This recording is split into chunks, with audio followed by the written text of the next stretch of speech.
Welcome everyone, Silver here again with another trap base design. This is my take on a bus stop trap base. As you can see, it's all made out of armoured steel, so its reason for that is to make it virtually unlootable. So if you've got somebody that you've just trapped, they decide to come back all salty as such, sure they might be able to get through a few of your doors, but they will not get to your loot, guaranteed. Alright, let's have a look around. There's a nice little inviting sign right there, some lights. The only cabling you can see are from the lights themselves. All the rest of the cabling's hidden. So they come in, that roller door will be closed. Like this is the way the trap is set. A couple of chairs there if they wish to sit around and wait while you're making stuff, but most people will probably be a bit twitchy. They'll be just hanging around the window here, just bouncing around, being all wary of everything. Alright, so let's go into the basic design, shall we? As you can see, everything's all nice and compact, and it's kept to a minimalist design. So you've got your research table there, you've got your repair bench there, you've got two small boxes there, and you've also got your workbench right there. Now I've got two sleeping bags right there, as you can see, and electronics in the corner. They cannot see those electronics. They might see the red glow of one of the lights, but all you got to say is that's only just for the lights. They ask why you've got so many solar panels. Well, lights use a lot of power. There's nothing giving it away to make it look like a trap. They can't see any switches of any kind because they're all hidden. Alright, so let's get into the rest of the design, shall we? Behind here is where the TC is. The TC is behind a metal embrasure, which is connected to an armoured wall. Behind the TC itself is armoured foundations, and then the roof itself is armoured.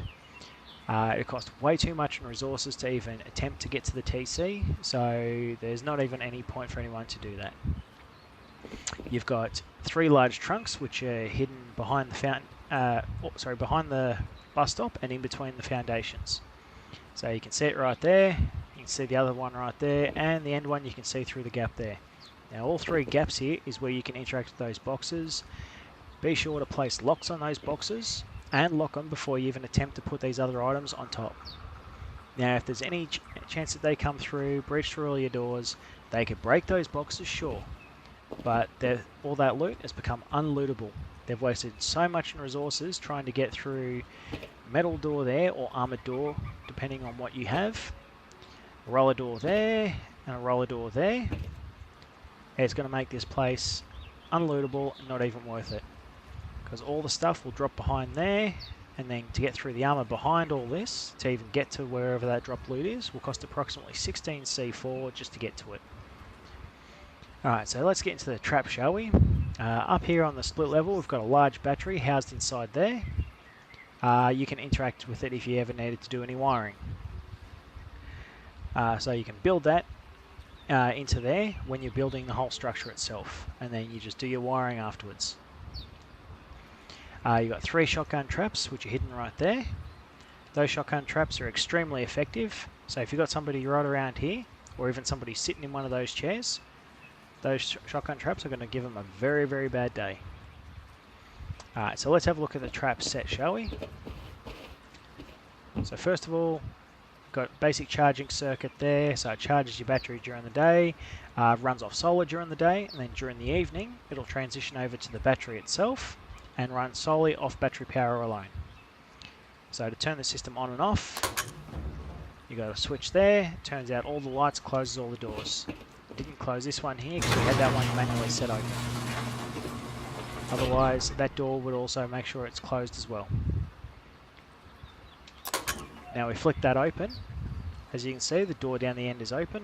This one here is closed, so it doesn't reveal anything about it being a trap.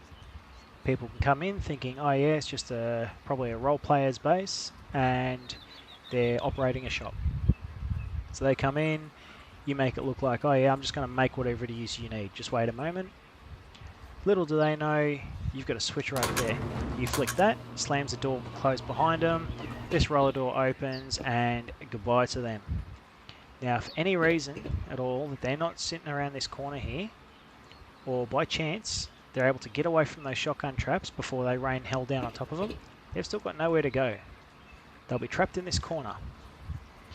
So all you got to do is, with whatever weapon you've got, or even just a bean can grenade, you just toss a bean can grenade in there, or just fire a few rounds. They're going to be trapped in that corner. They will die. So you've just scored all their loot, and they're going to respawn salty as hell because you've just screwed them. It's just a matter of resetting the switch. There we go. Flick timer, it toggles back to reset. So that door's open again, this one's closed, and it's like nothing ever changed. Waiting for the next victim to approach.